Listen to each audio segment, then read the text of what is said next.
Hi guys, welcome back to the Topic Tuesday, and we're here with the Exilva blog today. I'm joined by my colleague from R&D, Harrison. Welcome. Hi. Today's topic is lime mortars, and Harrison, could you tell us some more about what lime mortars actually are? Lime mortars, they are building material. It's a building material that's made from calcium hydroxide, and it's been used for thousands of years, starting with the Romans, but they used it for building with walls, building materials like bricks. It's used for plaster, flooring, and whitewashes as well. Cool. And interestingly, it's antibacterial. So even just a painting a paint covering on the wall will give you antibacterial properties, and that was used during butchers and hospitals, things like that. Yeah. Okay. The material itself is naturally thixotropic. Yeah. Yep. So it's shear thinning. Ah. So it's very easy to use. When you're trying to put it on the wall as a plaster, or trying to make a material to put bricks together with, for example. Okay. But any current challenges with this material? I mean, at the moment, there's always been challenges with this material. That's why recently it's been replaced by cement and gypsum. Yeah. But recently it's coming back into favour because it's ecologically friendly, antibacterial, and it is just as strong as cement or concrete. Oh, didn't know that. But it just takes a bit longer to dry, which is why cement and concrete is favoured. But yeah, it has challenges. It's very susceptible to low temperatures and 3-4 cracking. Also, it has to be a certain level of workability. Yeah. And to get that, you need to add heavy aggregates like sand or stones. Yeah.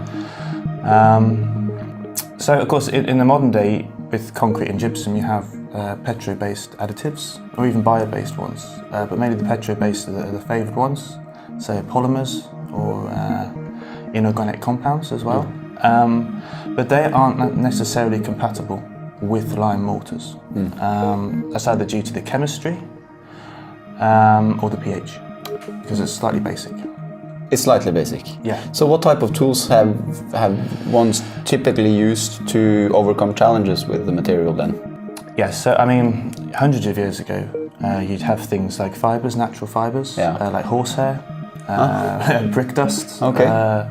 Even blood. It's quite strange. But today, they've obviously been replaced. So synthetic fibres are something that's very useful. But even though they provide strength, they can reduce the shear thinning properties. So there's other materials like cellulose ethers, which are viscosity modifiers and shear thinning. But again, they do have compatibility issues, and they are synthesized to an extent.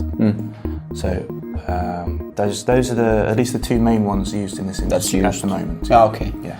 You've been working on the cellulose fibrils technology as well. Any ideas if this type of technologies or new technologies can even help with this? With cellulose fibrils, MFC as an example, firstly it's 100% bio-based. Yeah. So there's no issues with the polymer petro-based industry. It's ecologically friendly. They're also shear thinning, which helps with workability, and it's also a viscosity modifier. So as it's shear thinning, that's good for things like pumping and spreading on a surface. But as soon as that shear is reduced, it will stick. It will increase in viscosity, and it will form a nice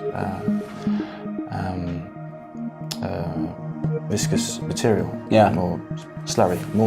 And you also get, I would guess, anti-sag properties. And anti-sag, you can go thicker. And you also have like the leveling.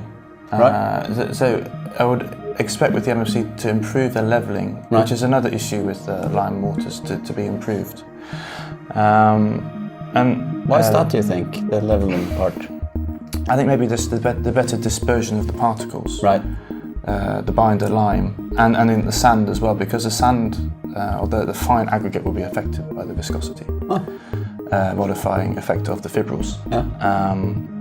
So I think with that, I think that's where the leveling will be much more smoother because it's better dispersion of those aggregates. So, Harrison, you've done some work on the lab. You've done some work on lime mortars. You've tried some different technologies, a set of rheology additives in this to take a look at how you could improve the system.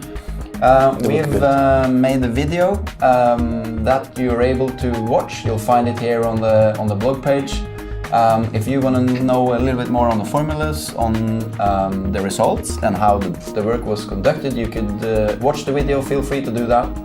And then we wish you welcome back to Topic Tuesday in 2 weeks' time.